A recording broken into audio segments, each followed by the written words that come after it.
High প্রিয় শিক্ষার্থীরা, আসসালামু আলাইকুম। আশা করি সবাই ভালো আছো। আজকে চলে আসলাম নতুন পর্বে। এ পর্বে আলোচনা করব অধ্যায় 1 5 পৃষ্ঠার যে অঙ্কগুলো তোমরা দেখতে পাচ্ছ, এই অঙ্কগুলো নিয়ে আজকে আমি আলোচনা করব। তো তোমরা ক্লাসটি প্রথম থেকে শেষ পর্যন্ত দেখবা। আমি তোমাদেরকে সহজভাবে বুঝিয়ে দেওয়ার চেষ্টা করবো ইনশাআল্লাহ। আর আমার চ্যানেলে নতুন হয়ে থাকলে চ্যানেলটি সাবস্ক্রাইব করে অবশ্যই আমার পাশে থাকবে, এবং ইতিপূর্বে যারা চ্যানেলটি সাবস্ক্রাইব করে রেখেছো তাদেরকে অসংখ্য ধন্যবাদ। এবং ক্লাসটি ভালো লাগলে অবশ্যই শেষে একটি লাইক কমেন্ট করে দিবে এবং তোমাদের মন্তব্যগুলো জানাবে। তো চলো অঙ্কগুলো শুরু করি। তো এখানে দেখতে পাচ্ছ যে একটি গুণের ধারা দেওয়া আছে যে ৭৪০০ গুণিত ২৯০০ গুণটি আমরা কিভাবে করব এটা বলছে। তো চলো গুণ্য ও গুণকের একক ও দশকের ঘরে শূন্য থাকলে গুণ করার সহজ পদ্ধতি খুঁজে বের করি।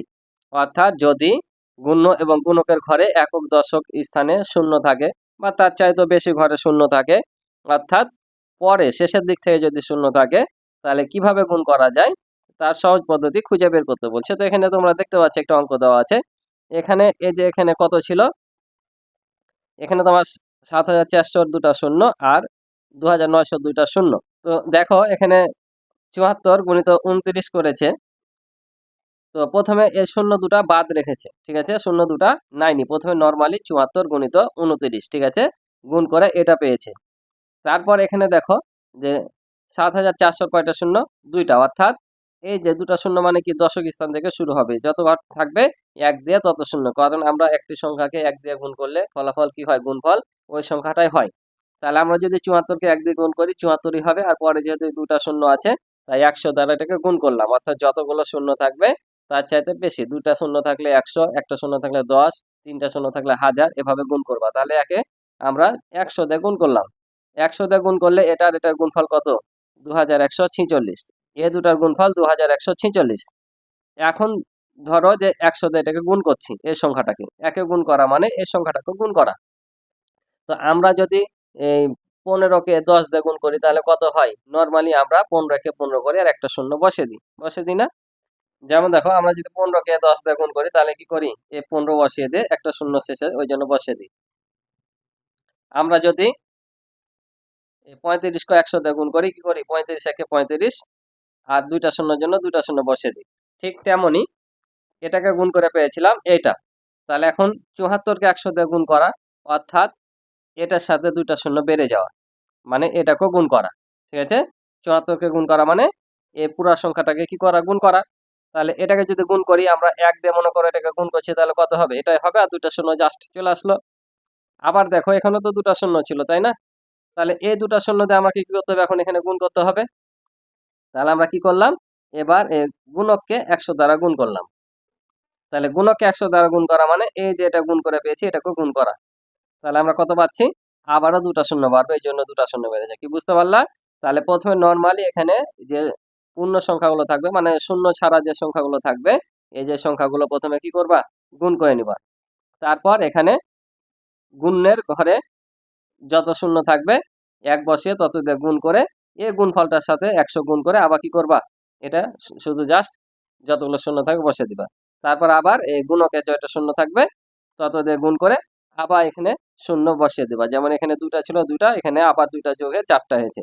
এভাবে করলে এই ফলাফলটা পেয়ে যাবো। অর্থাৎ টোটাল দেখো এই এখানকার ১০০ আর এখানকার ১০০, মোট কত হলো, ১০০ গুণ করলে ১০,০০০। এই যে ১০,০০০ দিয়ে এটাকে টোটাল গুণ করেছি এখানে, ঠিক আছে, গুণ করলে আমরা এইটা পাই। তাহলে এভাবে আমাদের অঙ্কটা করতে হবে। এখানে আরেকটা চক্র দেখিয়েছে দেখো, যে প্রথমে এইটার সাথে এটা গুণ করেছে, ঠিক আছে, এটার সাথে যদি এটা গুণ করি তাহলে এই ১০০ সাথে এটা গুণ, তাহলে আবার এটার সাথে এটা এখানে বসেছে গুণ করে ১০০ গুণ করে কত পেয়েছে, ১০,০০০। এইগুলো গুণ করে পেয়েছে তোমার কত, এটা, আর এটার সাথে ১০,০০০ গুণ করলে ১০,০০০ কয়টা শূন্য, এই সংখ্যার সাথে যদি এটা গুণ করি তাহলে কত এটা হবে, আর এখানে ১০,০০০-এর ৪টা শূন্য ৪টা শূন্য বসিয়ে দিয়েছে। এই প্রক্রিয়া তো তোমাদের এটা করতে পারবা, ঠিক আছে। তো এই পরীক্ষাতে অঙ্ক করার একটাই নিয়ম দিয়েছে, আর এভাবে অঙ্ক করতে দেয়নি। এখানে যে অঙ্কগুলো করাবো আমি সেগুলো কিন্তু অন্য আবার নিয়মে করতে বলেছে, ঠিক আছে।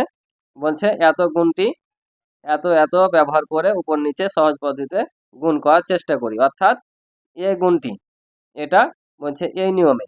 তো এখানে বলছে গুণ্য গুণকের শেষে মোট ৩টি শূন্য আছে, তাই গুণফলের শেষে ৩টি শূন্য বসবে। তো কিভাবে, দেখো এটার সাথে এটা নর্মালি গুণ করে নিয়েছি আমরা, যেভাবে গুণ করতে হয়। তারপর এই যোগফলের সাথে এখানে যতগুলো শূন্য আছে ততগুলো শূন্য বসে দিয়েছি, ঠিক আছে। প্রথমে নর্মালি আমরা কি করবো, এটার সাথে এটা গুণ করে দেবো। তো গুণ করে যেভাবে নর্মালি হয় গুণ করবো, পরে এখানে যতগুলো শূন্য থাকবে ততগুলো শূন্য এখানে জাস্ট বসে দেবো। আর এই নিয়মটাতে তোমাদের এই অঙ্কগুলো করতে হবে। এই নিয়মের মাধ্যমে কিন্তু না, এখানে যে নিয়ম দিয়েছে সেই নিয়মের মাধ্যমে করতে হবে। চাইলে ওই নিয়মে করা যাবে, কিন্তু যেহেতু ওই নিয়মে বলেনি, আমরা ওই নিয়মটা যাব না, আমরা এই নিয়মে করব, কারণ এই নিয়মের চাইতে এই নিয়মটা আরো বেশি সহজ। তো চলো আমরা ওগুলো করি, তাহলে তোমরা আরো ক্লিয়ার বুঝতে পারবা। তো দেখো তাহলে কিভাবে করতে হবে, বইয়ে যেভাবে দেখানো ছিল সেভাবে আমরা করব। যে এভাবে দাগ নিয়ে যতগুলো শূন্য থাকবে ডান পাশে সব শূন্যগুলা এই দাগের বাইরে করে দেব। গুণ্য এবং গুণকের উভয়েরই পাশে করে দেব। গুণ করার পর যেটা গুণফল আমরা পাবো সেটা শেষে শুধু এই শূন্যগুলো কি করতে হবে, বসে দিলে আমাদের অঙ্ক শেষ। এটা কিন্তু একবারে ইজি টেকনিক, কিন্তু সব অঙ্কের ক্ষেত্রে হবে না। কোন অঙ্কের গুলো হবে, যদি একক দশক শতক এগুলো স্থানে তোমার শূন্য থাকে। যদি আবার একক স্থানে অন্য সংখ্যা থাকে আর পরে ভিতরে শূন্য থাকে, তাহলে এই নিয়ম কিন্তু প্রযোজ্য না। এই শেষ থেকে কি করতে হবে, এককের ঘর থেকে শূন্য থাকতে হবে। এককের ঘর থেকে শুরু করে একক দশক শতক স্থান যত থাকবে তাহলে এই নিয়মে করা যাবে, তাছাড়া এই নিয়মে করা যাবে না। ঠিক আছে, তাহলে দেখো এখানে আমরা নর্মালি গুণ করবো, যেভাবে গুণ করি, তাহলে 4 একে কত 4 আর 3 একে 3। ঠিক আছে, 4 একে 4 3 একে 3, কারণ এক দিয়ে যে সংখ্যাকে গুণ করি গুণফল কি হয় সেটাই হয়। তারপরে আবার দেখো এখানে গুণ নিয়মে আমরা কি করি, এখানে একটা শূন্য পাই, শূন্য নিলাম। তো এই শূন্যটা কেন নিতে হয়, তো এই শূন্যটা আসলে নেওয়া নিয়ম হচ্ছে তোমার কি, যে আমরা যত স্থানের ঘর দিয়ে গুণ করব সেই স্থানের ঘরে যত শূন্য থাকে তত শূন্য নিতে হয়। বুঝতে পারছো, যত স্থানের ঘর দিয়ে আমরা গুণ করব সেই স্থানটা কত স্থানে কয়টা শূন্য থাকে। যেমন এখানে দশক স্থানের অঙ্ক দিয়ে আমরা গুণ করছি, তাহলে দশকে কয়টা শূন্য থাকে, একটা শূন্য থাকে, তাই এখানে একটা শূন্য বসেছি। যখন শতক স্থানের ঘর দিয়ে গুণ করবো অর্থাৎ 3 নম্বর ঘর দিয়ে, তখন হচ্ছে কি থাকবে, দুইটা শূন্য থাকে শতকে, তাই দুইটা শূন্য নেই। হাজার স্থানের অঙ্ক দিয়ে যখন গুণ করি তখন হাজারে 3টা শূন্য থাকে, তাই 3টা শূন্য নেই। এটাই হচ্ছে অরিজিনাল নিয়ম। ঠিক আছে, আমি গত পর্বগুলোতে মজা করে হয়তো বলেছিলাম যে সরকারি করে নিই, ওটা জাস্ট মজা করেছিলাম, কিন্তু আসল নিয়ম হচ্ছে এটাই। বুঝতে পারছো, যে যত স্থানের ঘর দিয়ে আমরা অঙ্ক দিয়ে গুণ করব তত স্থানে যে যত শূন্য থাকে ততগুলো শূন্য নিতে হয়। যেমন এখন দশক স্থানের ঘর দিয়ে আমরা কি করছি, গুণ করছি, দশক স্থানের অঙ্ক দিয়ে গুণ করছি। তো দশকে কয়টা শূন্য থাকে, একটা। যেমন 40-এর যদি বসাই আমরা 4 10 40, তাহলে দশক স্থানে তাই একটা শূন্য নিয়েছি। ঠিক আছে, তাহলে 4 4 16 6, হাতে থাকে 1, হাতে থাকে 1, 3 4 12, আর হাতে রেখে হয় 13। তাহলে এখন কি করবো, যোগ করব। তাহলে 4 6 আর 3 9 3 1, আর এখানে কয়টা শূন্য আছে, এখানে 3টা শূন্য আছে, 3টা বসে যাবে। এটা হচ্ছে আমাদের উত্তর। বুঝতে পারছো, তারপরটা তাহলে দেখো, এটা তো আরো সহজ। এখানে হবে 3 দুগুণা 6, আবারও 3 দুগুণা 6, আর এখানে 4টা শূন্য আছে, 4টা শূন্য বসে যাবে। এই তো অঙ্ক শেষ। বুঝতে পারছো, এটাও গুণ করে নেবো, হবে 5 দুগুণা 10, 10-এর শূন্য হাতে থাকে 1, 5 8 40, আর হাতে রেখে হচ্ছে 41।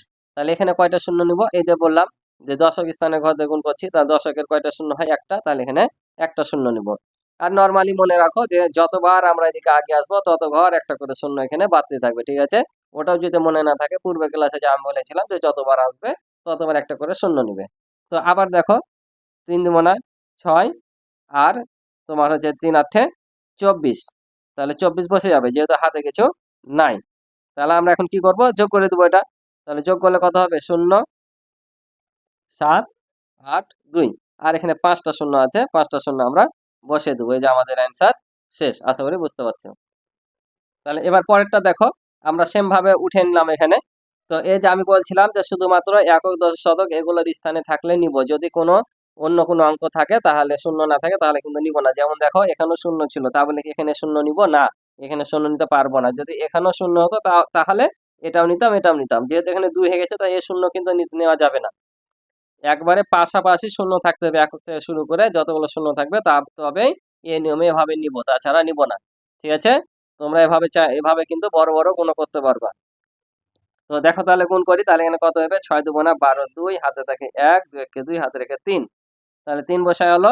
তাহলে এই যে আমরা এখানে একটা কি পাবো, শূন্য পাবো। কিভাবে, দশকের স্থানে ঘর দিয়ে গুণ করছি, তাই আমরা এখানে একটা শূন্য পাবো। ঠিক আছে, এটা কিন্তু নিয়মের সূত্র পাইলাম। ঠিক আছে, যেটা আমরা পাই। আবার শূন্য দিয়ে যদি গুণ করি এটা শূন্য হবে, যাকে শূন্য দিয়ে গুণ করি শূন্য হবে। এবার দেখো এই যে শতক স্থানের অঙ্ক দিয়ে গুণ করছি। ঠিক আছে, তাহলে কয়টা শূন্য নিব, তোমরা এভাবে বলতে পারো, এখান থেকে 2 ঘরে এসেছি ওই জন্য 2টা শূন্য নিচ্ছি, এভাবে বলতে পারো। অথবা শতক স্থানের ঘর দিয়ে আমরা গুণ করছি, তাই শতকে লিখতে গেলে কত হয়, 100। 100 কয়টা শূন্য, 2টা, ওই জন্য এখানে কয়টা শূন্য নিব, 2টা শূন্য নিব। ঠিক আছে, কারণ যে শতক স্থানের ঘর দিয়ে গুণ করছি তাই এখানে দুইটা শূন্য। তারপর হচ্ছে 6 নাম 54 4 হাতে থাকে 5, 9 কে 9 আর 5 হচ্ছে 14। তাহলে 14 বসে গেল। এখন আমরা যোগ করব। তাহলে এখানে হবে 2, এখানে হবে 3 4 4 1 আর এখানে 4টা শূন্য বসে যাবে। ঠিক আছে, এখানে জয়টা শূন্য থাকবে তো এটা আমরা বসিয়ে দেবো। এই ছিল অঙ্ক। পরেরটা দেখো, একবারে সিম্পল অঙ্ক দেখতে পাচ্ছ। তাহলে দেখো এই অঙ্কটা এমনি করলে কত বড় লাগতো, কিন্তু এভাবে করাতে কত সুবিধা হয়ে যাচ্ছে। দেখো 3 দুগুণা 6, তাহলে দশকের স্থানের ঘর দিয়ে গুণ করছি, তাহলে এখানে একটা সরকারি শূন্য পাবো। আর 3 তিরিকে 9, তাহলে এখন যোগ করে দেবো। ঠিক আছে, তাহলে কত হবে 6 আর এখানে 9 আর এখানে কয়টা 4টা আর এখানে 2টা শূন্য, মোট 6টা। 1 2 3 4 5 6টা শূন্য বসে গেল। এই তো ছিল অঙ্ক। পরেরটা দেখো 5 8 কত হয় 40, হাতে থাকে কত 4, 4 5 20 আর 4 হচ্ছে 24, 24 বসে গেল। তাহলে এই যে দশকের স্থানে করছি, এক ঘরে এসেছি তো একটা শূন্য লাগবে, যেহেতু শূন্য দিয়ে গুণ করছি তাই শূন্য হবে। এবার তাহলে কত নিব, কয়টা শূন্য নিব, এই যে এখান থেকে 2 ঘর আগে এসেছি তাই 2টা শূন্য, অথবা শতক স্থানের ঘর দিয়ে গুণ করছি তাই 102টা শূন্য এখানে নিলাম। তাহলে এখানে কত হবে 4 8 32 2, হাতে থাকে হচ্ছে 3, 4 4 16 আর 3 হচ্ছে 19, যোগ করে দেব। তাহলে এখানে হবে 0, এখানে হবে 4, 2 আর 2 যোগ করলে হয় 4, এখানে 9 আর এখানে 1, এখানে 4টা শূন্য বসে যাবে। ঠিক আছে, তো এই ছিল উত্তর। আশা করি তোমরা অঙ্কগুলো বুঝেছো। তো আজকে এ পর্যন্ত ছিল এই পর্বের অঙ্ক।